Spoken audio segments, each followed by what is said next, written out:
The People, une histoire de star.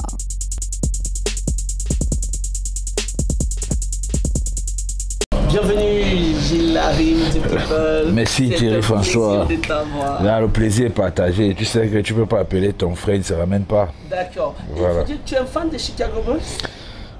À la base, je vais te dire quoi? Je vais te dire oui parce que, comme on dit souvent, le manguier ne produit pas les avocats. Donc, si les parents nous ont laissé prendre conscience de ces choses, c'est normal que ça suive. D'accord. Donc, il faut dire qu'avec toi également, c'est toute une histoire dans l'univers de la musique, aux 200 concerts au Cameroun, ton pays. Et si on prenait cette machine à remonter le temps, qui est Gilles Harim? Thierry, tu sais, Gilles Harim, c'est ton frère de longue date. C'est le même gars que tu as connu dans l'underground, dans l'époque où on apprenait à faire le big box avec la bouche. Je suis entré dans le milieu en 2001. 2001. Donc, Gilles Harim, aujourd'hui, porte une casquette de rappeur, de producteur, dessinateur, tatoueur, je ne sais pas d'où, jusqu'où manager. Je ne sais pas jusqu'où je pourrais citer. En fait, je suis le game. Et pour ceux qui ne savent pas, moi je vais dire, je suis le nouvel ordre mondial. Dans le game 237. Mais c'est fort quand même, j'aime la partie je suis le game. Je suis le game, j'ai changé le game. C'est moi qui ai donné l'indépendance au game camerounais. Pour ceux qui ne savent pas, tu ne vas pas me dire le contraire. À l'époque, pour marcher au Cameroun, il fallait voir le président Chop Chop, Alhaji Touré, c'est une photo. C'est moi qui suis venu mettre stop à ça. Oui. C'est moi, ce n'est pas quelqu'un d'autre, c'est moi. Donc, c'est un peu ça. Ça, il dit, je suis le nouvel ordre mondial. C'est que beaucoup de choses se sont passées et puis aujourd'hui, on pense encore autrement. D'accord. Et maintenant, nous allons mettre une parenthèse parce que nous allons tout simplement remonter le temps parce que tu es né quelque part. Tu n'es pas tombé du ciel. Ouais, je suis né à Obili, grandi à Obili. Donc, je suis un Yaoundéen comme tout le monde, comme toi. Oui, et puis j'ai grandi au Billy avec mes frères avec lesquels tu m'as connu, les Malors, le Viber, Philby, toute la clique de zone de rap à l'ancienne, parce que c'était la jeunesse, c'était nos vies de chaque jour, quoi. Et pour le jeune qui te regarde aujourd'hui, il se pose des questions que est-ce que lui aussi, il a grandi en famille, il a été accepté, il a fait ses études aussi comme moi, oui, parce qu'ils aimeraient bien connaître toute cette histoire. Non, pour ceux qui se posent beaucoup de questions, qui ne pensent pas qu'on va toujours les accepter comme ça. Ce n'est pas comme ça. Dans la vie, il y a des choses qui s'arrachent, qui se méritent. Je ne vais pas dire que j'ai commencé à faire la zik, on a applaudi. Non, c'était pas ça. C'était pas ça. Moi, j'ai connu le rap derrière mes grands frères. Il y avait Joe et Flotty qui avait le groupe Tempête à l'époque. Ça veut dire que même déjà, je vais dire au lycée et tout, à Obili, parce que quand tu nous parles d'Obili, on a l'impression que tu as également fréquenté dans toute cette zone-là. Ouais, tu sais, Obili, il y a tout. Il y a le lycée de Biémassi qui a 2 pas, il y a Nwakele qui a 2 pas. C'est presque la zone, je ne sais pas, étudiantine du Cameroun, il y a tout là-bas. Ce que je veux connaître, c'est quoi? C'est que Gilles Harim a des frères, des sœurs également. Ouais, je viens d'une famille de 8 enfants, donc nous sommes 4 garçons, 4 filles, je suis le 5e. Oui, mais tu vois? Et quand même dans la famille, quand tu décides, il y a des... C'est où je vais encore, je reviens. Donc ça n'a pas toujours été facile. Moi, je ne suis pas venu d'une famille modeste, comme certains le disent. Je suis d'une très bonne famille, mais par contre, mon choix n'a pas été accepté. Oui. Tu vois, mon choix n'a pas été accepté. Même quand j'ai lancé le projet Zone de rap avec Malox, je me suis fait carrément chasser de la maison.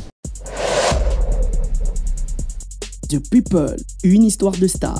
The People avec Gilles Harim, Monsieur de Game. Toujours. D'accord. Mais maintenant, il y a ce déclic-là. Comment Gilles Harim, cette envie maintenant de construire autour de toi, de réunir autour de toi tes jeunes frères qui sont passionnés par la musique, est née d'où exactement? C'est quoi l'histoire? Est-ce qu'on peut être situé dans le temps, dans cet espace et ce voyage? Ouais. Moi, je pense que la musique commence réellement dans les années 2001-2002 Mais je veux dire, j'ai fait du rap peut-être 2 ans sans écrire un texte. En fait, 2 ans sans écrire un texte? Un texte. Oui. Ouais.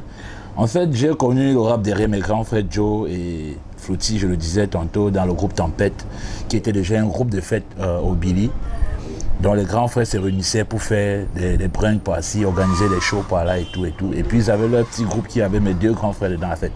2 grands frères du quartier, mais j'ai commencé à les suivre comme ça. Un jour, on s'est retrouvés sur une scène à Africa Logic,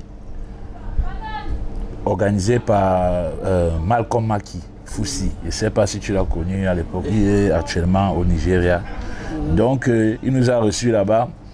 Et puis comme les gars étaient tellement galvanisés, j'ai vu tout le quartier sur scène. C'était ma première fois de voir ça. J'ai dit ok, moi aussi je passe sur scène. Une fois je suis arrivé sur la scène, j'ai pris goût. Quand les gars sont descendus, je suis resté. Mais il faut dire quand même que tu avais aussi cette signature, parce que la plupart montaient avec des textes, parce qu'à l'époque, on est influencé par Aya, voilà, par Funky Family. Déjà tout petit, oui, déjà tout petit, j'avais cette différence-là. Tu vois, je ne vais pas te couper, c'est que j'avais déjà cette différence-là. Je comprenais très vite beaucoup de choses que je ne sais pas quand est-ce que je les ai appris. Donc, je me plaignais toujours à dire à mes frères que vous faites des belles chansons sans âme. Vous ne pouvez pas faire des remixes de vos idoles, vous appelez ça du rap, non. Si Osmo Puccino rappe comme ça, si Booba rappe comme ça, ce sont les réalités de chez eux. Oui. Non, on a les réalités de chez nous. Bon, il faut parler à un peuple avec d'abord son langage pour qu'il puisse d'abord cerner de quoi tu parles. Le français qu'on apprend ici à l'école, combien l'écoute dans la rue? Honnêtement. Donc c'est pas facile. Tu veux parler à un peuple, tu lui parles avec son langage. Donc c'est où je venais toujours, je me faisais toujours remarquer par rapport à d'autres. Parce que ce que je sortais comme flow, les gars se sentaient plus concernés. C'est pas parce que j'étais meilleur que qui que ce soit, non. Oui. Mais je me faisais toujours remarquer. Oui. Et les gens avaient toujours cette question-là qui revenait. Le gars là, c'est qui? Oui. Je ne m'appelais pas Gilles Harim. J'ai eu beaucoup de noms. Je me suis fait appeler Afrosif parce que j'avais les cheveux énormément. C'est sur une scène au manège, au Friday Sound System, by Just One. J'ai tellement déchiré sur la scène qu'il est venu, il a dit, gars, comment tu t'appelles? C'est quoi ton nom? Il dit Afrosif, il dit que non. Il dit que donne-moi ton prénom, c'est quoi? Il dit Gilles, il dit que moi je vais t'appeler Gilles Harim.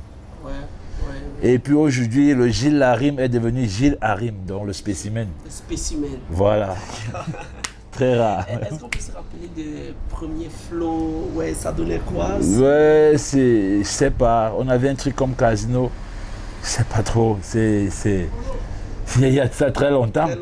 Et puis, je n'assimilais pas très vite. Je ne peux pas les répéter parce que c'est pas moi qui écrivais. Tu sais, il y a des choses que je répétais aussi parce que c'était la foule et je pensais toujours qu'on peut faire mieux. Oui. Du coup, quand j'ai commencé à écrire moi-même déjà, bon, mes gars déjà, l'équipe, le groupe Tempête, c'était déjà 2003, 2004. Oui. Le groupe Tempête déjà n'acceptait plus les textes d'ailleurs. Donc tous les textes, c'est moi qui les écrivais. Ah, d'accord.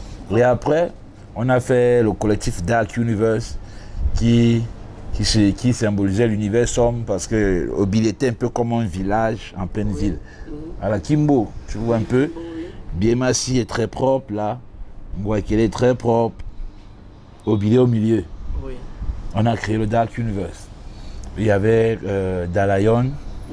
Il y avait ma main Dovendi qui est à Lomé aujourd'hui. Oui. Il y avait Apôtre B, il y avait Haller.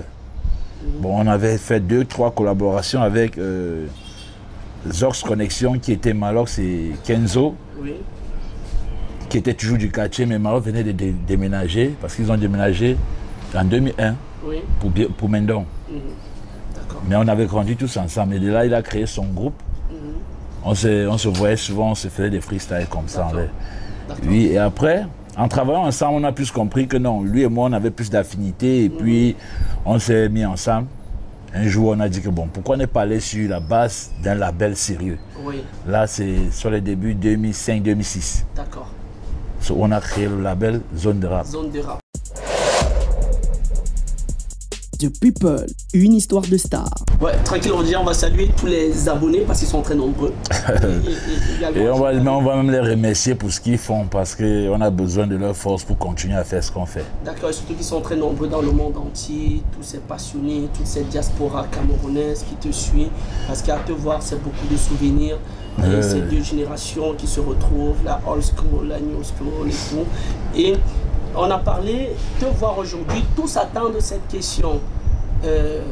L'histoire de Zone de Rap. L'histoire des zones de rap est pour moi l'une de mes plus belles histoires. Oui. C'est ma plus belle histoire, c'est pas l'une.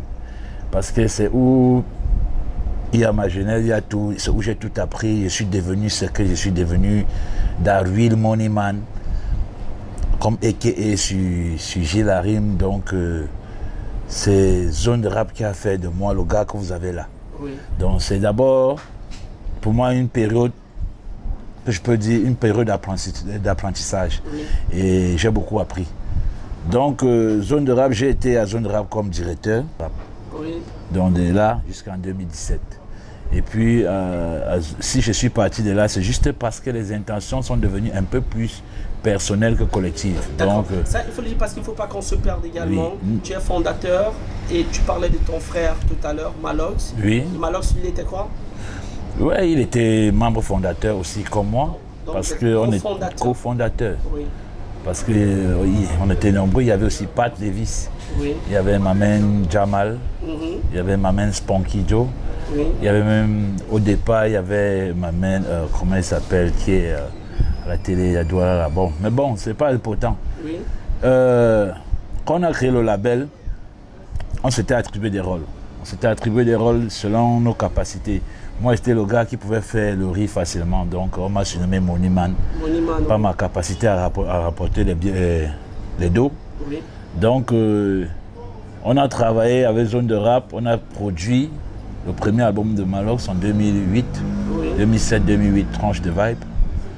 Et puis, on est revenu avec le EP Traumatisé en 2010, quand je suis revenu de Bamenda après ma bourse. Ma bourse pour l'école pivot de Nantes que j'ai refusé de suivre d'ailleurs parce que j'avais déjà ce penchant pour la musique et ça grandissait chaque jour. Oui. Donc c'est même où j'ai eu des problèmes en famille où la famille a dit non, ça c'est là un niveau, tu refuses, mets-toi dehors, allez faire vos choses loin. Oui. Et puis on est entré dans la street, on s'est refait, c'est 2010-2011. D'accord. Jusqu'en 2013, on a eu le succès d'Estime avec La bière se combien ici. Oui. Et 2 ans plus tard, on a eu un succès commercial avec Ça sort comme ça sort. Oui. On a enchaîné des tubes à succès. Bon, en 2017, selon tout ce qu'on s'était donné comme objectif, Oui. nous on s'est rendu compte que ça ne suivait pas. Oui. Les intentions étaient plus personnelles que collectives. D'accord. Donc, c'était toujours Malox. Et puis, les gars étaient fatigués. Toujours Malox, toujours. Les gars avaient des projets, les gars avaient beaucoup à donner. Et vu qu'en partant de là, on a laissé beaucoup de choses dans la machine, on a laissé des albums pour tout le monde, que ce soit Stevie Hardcore, que ce soit Dalayon, que ce soit... Une question. Est-ce que le départ d'un membre devrait faire tomber tout un projet? Le problème n'est pas là. Le problème n'est pas là, tu sais. Quand vous travaillez pour un but, ce n'est pas comme si on est là, tu fais ta chose. On travaille pour un but précis. Si je te montre mon attestation d'artiste, c'est Gilles Harim du groupe Malox le Viber. Pour ceux qui ne savent pas, s'il te plaît. Donc, il y a les choses que les gens racontent dans le couloir. Je le vois parfois me vociférer sur la toile, mais bon, moi, c'est mon frère. Et moi, le linge sale se lave en famille. Donc, je fais me dire trop de te dire certains détails que je n'ai jamais ouvert la bouche sur un plateau pour le dire. C'est même parce que toi, tu es un frère. Tu comprends? Et puis, quand c'est ton histoire, il faut qu'un jour les gens le sachent si tu es sur les plateaux. Oui. Donc, beaucoup de gens vont parler. D'autres pensent même que c'est un problème de sous. Ça n'a jamais été un problème de sous. Les gens donnaient de l'énergie pour un but. Voilà, d'accord. On a atteint le but. On espérait que la tête de liste place des autres. Ce n'est pas qu'on parte faire sans lui, mais c'est que la visibilité qu'on a travaillé ensemble qui puisse dire que bon, voilà un nouveau produit. Comme vous voyez là, en fait, c'est le gars qui m'a fait. C'est tout ce qu'on demande. Ce n'est pas C'est elle qui a pris tel risque pour moi, c'est tout. On ne demande pas que... Mais bon là, peut-être c'est pas dans la qualité du négro, mais ça ne veut pas dire qu'il n'a pas de qualité. Oui. Si on était ensemble, c'est d'abord par rapport à ses qualités. Oui. Et moi, à l'époque où je faisais ça avec lui, je n'avais pas vu un MC comme lui. Il n'y en avait pas. Si je me suis attaché à lui, les gens vont dire, il a rimé ça. Mais je suis d'abord matérialiste. D'où vient le nom Moneyman? Si je suis avec lui, c'est parce qu'il pouvait me rendre, pour m'être rentable. Oui. Donc, ce que les gens se trompent, ne se trompent pas. Il faut dire que c'était en même temps une parenthèse parce que c'est très important pour ceux qui nous regardent aujourd'hui. Ouais. Mais une chose, aujourd'hui, on peut partager, tu peux partager, je vais dire, une bouteille de vin avec ton frère Malox. Mais pourquoi pas? Pourquoi pas? Est-ce qu'on peut ne pas s'entendre aujourd'hui, s'entendre demain? On a des cas comme ça dans la vie. Je suis peut-être choqué de la manière où le problème est en train de devenir. Mais bon, pour moi, ce n'est même pas un problème. Je tournais la page. On n'était pas mariés. Oui. Tu comprends? Dans un label, chacun peut prendre sa route. C'était plutôt chez moi que j'en bénéficiais. J'ai un nom au Cameroun, on connaît qui est Gilles Harim. Avec Malox, je suis arrivé à la maison de disques pas une fois. J'étais à One, j'étais à Bicos, j'étais à Sony Music, j'étais partout. Donc si je dis qu'il ne m'a rien apporté, c'est que c'est aussi être malhonnête. Ah, oui. Tu comprends un peu? Oui. J'ai cru au négro. Bon, il a cru en moi. On l'a fait ce qu'on a fait. Si je dis que les intentions sont devenues personnelles, ça veut dire que quelque part il y a un conseiller autre que moi. Et puis c'est normal qu'on en arrive là. Tu vois un peu? Sinon moi je n'en veux pas. Je ne peux pas être chez moi comme ça, je ouvre mon téléphone, je vois un mauvais message sur moi, alors je jubile. Jamais. J'ai mal. Je ne veux pas mettre un nu debout, demain quelqu'un me dit il faut le casser. Non. Si vous voulez le casser, allez le faire. Pas moi. En tout cas, c'est important parce qu'on ne pouvait pas faire cette émission sans parler de cela parce qu'à la base, vous êtes des frères. Vous avez créé un projet qui a fait bouger également le 237 parce que c'est ça qui est le plus important aussi dans le projet. Ils étaient nombreux aussi dans la zone de rap qui sont nés. On pense à qui? On peut penser à Mamen Philby, Mamen Dalayon, Mamen... il y avait tellement le rap. Et il y a toujours le rap puisque l'équipe Fast Live aujourd'hui, ou bien l'équipe Illicite Company, ou bien l'ensemble de Money Bami Gang Music, parce que tout ça, ce sont les projets mis sur pied après Zone de Rap. Donc aujourd'hui, je suis le président Illicite Company, je suis directeur de Money Bami Gang, CEO même, musique, parce que c'est un label qui existe déjà depuis sous Zone de Rap. The People, une histoire de star. Yeah, ma main Thierry François, toujours là. C'est bon quand même. Non, ça va, le rythme est bon. D'accord. Il faut dire que tu nous fais voyager dans le temps et tout, mais il y a des projets, on sort de zone de rap, il y a des projets qui vont naître également, des projets solo. Oui, après zone de rap, on a créé des projets solo. Il faut le dire qu'après ça, j'ai remis sur pied le Money Bami Gang. Money Bami Gang Music, qui existait déjà sous zone de rap, comme je disais, et j'étais l'égérie, qui a même produit des sons comme Vie ta vie, qui a produit des sons comme Alexandre Son dans ton dos. Si vous avez écouté, vous allez vous rendre compte à la fin, c'est signé Money Bami Gang Music. Donc, j'étais déjà l'égérie. Aujourd'hui, sous Money Bami Gang Music, j'ai fait des projets comme Bobby Tanap, j'ai fait des projets comme Chaud comme le milieu du coquille, qui est un générique aujourd'hui officiel sur Trace TV. Donc, je suis revenu là avec un street album, je ne sais pas si tu as vu, Illicite Volume 1. Ouais, avec toute la clique Illicite, dont tous mes artistes au courant complet.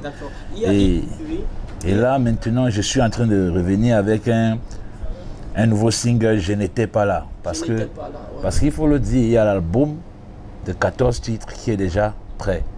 Mais on ne peut pas jeter l'album comme ça sans essayer de faire marquer sa présence. Si je te parle d'un titre quand même qui m'a pris, Les Loups. Les Loups, ça fait beaucoup d'années. On est des loups. On est des loups. Ouais, on est des loups. Ce rap nous a rendus fous. Des pieds, des tours, des rues comme des égouts, on se la joue. Ouais, ça c'est un single, le tout premier single que j'ai sorti sur Fast Live après. Mais est-ce que tu peux nous faire un truc, bien sûr, on est des loups. Ouais, on est des loups, peut-être après. Ah, peut-être après quoi. Ouais, à l'après. On voulait se lâcher un peu. Tu sais, le problème avec moi, c'est que quand il commence le rap, je ne vais plus m'arrêter.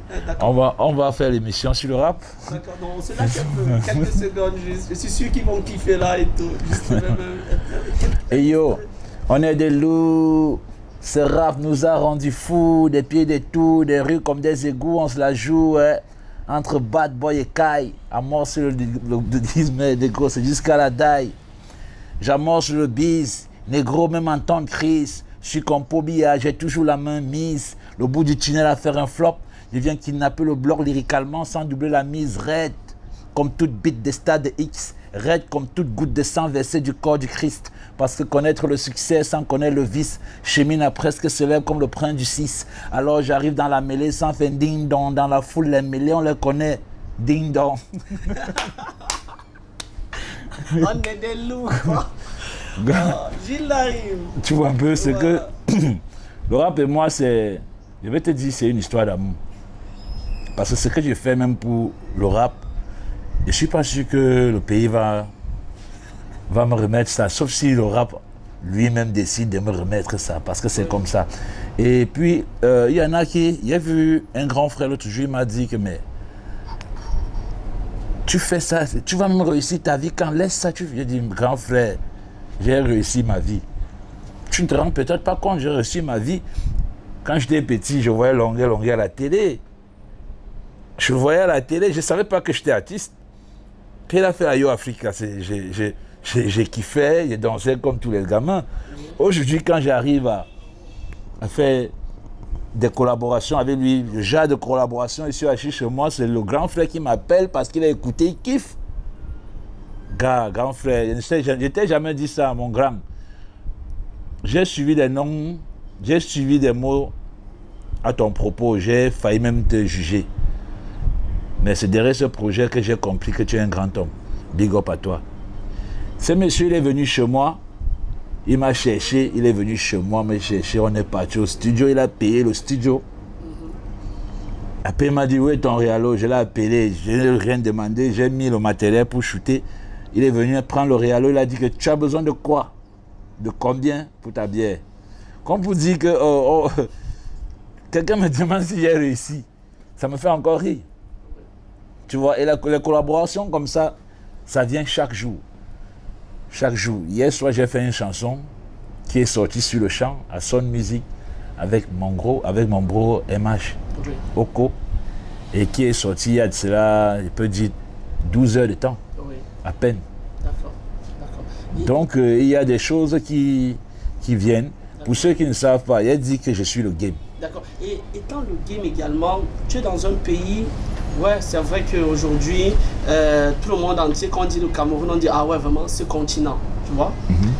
J'aime bien poser cette question à tous ces artistes camerounais qui passent sur ce plateau. Mais comment on s'en sort dans un tel pays où jusqu'à aujourd'hui, il y a des problèmes de droits d'auteur? Toi, aujourd'hui, qui dit le game, comment tu t'en sors? Tu prends des financements où est-ce que tu récupères en tant que businessman que tu es aujourd'hui? Bon, en tant qu'homme, je sais que le travail, c'est d'abord l'ami des vivants. Je dois faire quelque chose. Et si j'ai choisi, je dois me donner les moyens de le faire, quitte à ce que ça me paye ou pas. Bon, par la suite, il faut que l'homme vive de son art. Oui. Tu vois, moi, je pense que la musique, on peut se faire rentabiliser par plusieurs moyens. Oui. On a beaucoup de moyens aujourd'hui. Et pour moi, les droits d'auteur, c'est un peu, pour moi, c'est un peu la retraite. Quand je n'aurai plus la force de faire certaines choses, je vais aller réclamer mes droits. C'est incroyable quand même, c'est fort quand même. Oui. Quand ailleurs, c'est pas ça. Ailleurs, c'est pas ça. Mais gars, il faudrait qu'on se rende compte très vite à l'évidence. Les gens sont morts parce qu'ils combattaient ça. Et puis, il y a les gens qui combattent pour ça. Je ne peux pas être de ceux qui créent des œuvres et de ceux qui combattent pour les droits d'auteur de l'œuvre. Pourtant, tu es un leader aujourd'hui. Je suis un leader. C'est pour ça que j'ai dit il y a des étapes. Pour moi, c'est comme une retraite. Quand je ne pourrai plus aller créer, je vais passer du côté des gens qui peuvent récolter les droits, normalement. Puisque j'aurais beaucoup créé, il va falloir que j'entre dans mes fonds, dans mon investissement. Oui. C'est normal. Mais pour le moment, j'ai encore de la force, je crée.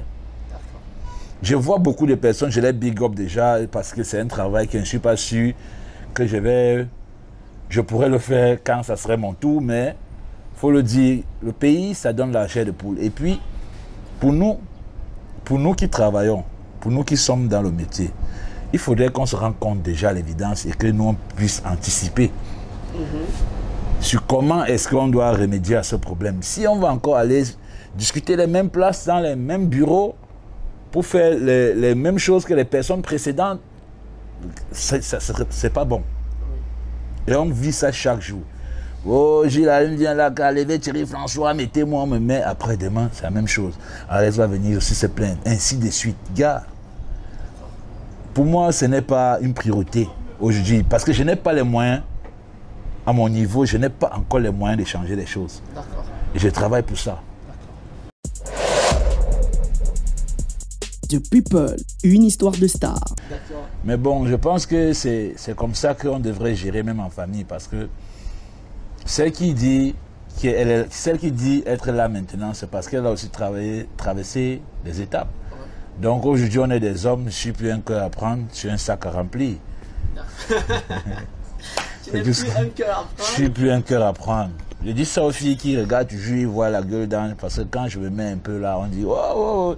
Mais je ne suis pas un sac, je ne suis plus un cœur à prendre, je suis un sac à remplir. Maintenant, l'actualité de ton label, Money. Ouais, actuellement le label Money Bami Gang Music qui a créé le concept, comme je te parle d'illicite depuis, c'est illicite dans les propos, dans la manière qui détermine réellement notre vision, oui. La manière avec laquelle nous on fait la musique. Oui, et puis aujourd'hui on a des collaborations, on a des accords avec Sound Music, on a des accords avec PN Concept. Oui. PN Concept justement qui est en train de produire mon dernier projet. Oui. Je n'étais pas là. Je n'étais pas là. Oui, et puis que par la suite, le label pense mettre d'ici l'année prochaine Anglo Foufou sur le marché et puis oui. Jamez. Je ne sais pas si tu as entendu parler de Jamez. Oui. Ouais, Jamez, il est venu des États-Unis uniquement pour signer dans le label. Il est très talentueux. Très talentueux. Beaucoup de gens ne connaissent pas. Quand même sa mère a crié que mais tu chantes aux États-Unis, tu vas signer dans un label au Cameroun. Un label. La mère il a dit à sa mère que non, c'est là où il y a ma place. Quand il les voit là. D'accord, bravo déjà pour le label. Et maintenant on a le projet. Je n'étais pas là. Ouais, le projet, je n'étais pas là. Le clip sera disponible déjà. On peut voir quand même, on aime bien quand tu entres dedans, quand tu nous fais nager. Je n'étais pas là, juste un extrait. Juste un extrait. Oui, juste un extrait. Le Njoka n'avait pas encore commencé parce que je n'étais pas là. On n'a pas lancé les hostilités parce que je n'étais pas là. Tu dis que l'Engaton Yamo, c'est parce que je n'étais pas là. Même Popono qui l'a épousé Maman Chantou parce que je n'avais pas l'âge. C'est maintenant qu'on va voir qui a le niveau, qui ne l'a pas. On dit que le Njoka a commencé, mais on voit seulement les bavards. On met le son, il ne chèque pas. On fait la talakou, il ne paye pas. Les gars sont toujours sur leur garde comme s'ils étaient seulement le quota. Mais désormais, je suis là. Champagne, whisky, coca. Sans oublier le soya. On élève le kata. Merci. Comme un peu pour dire, avant, les choses étaient un peu down parce que je n'étais pas là. Ouais, et je te l'ai dit, je suis déjà là, le tout. Si on va tourner le game, la tête sera en haut, les fesses en bas. D'accord. The People, une histoire de star.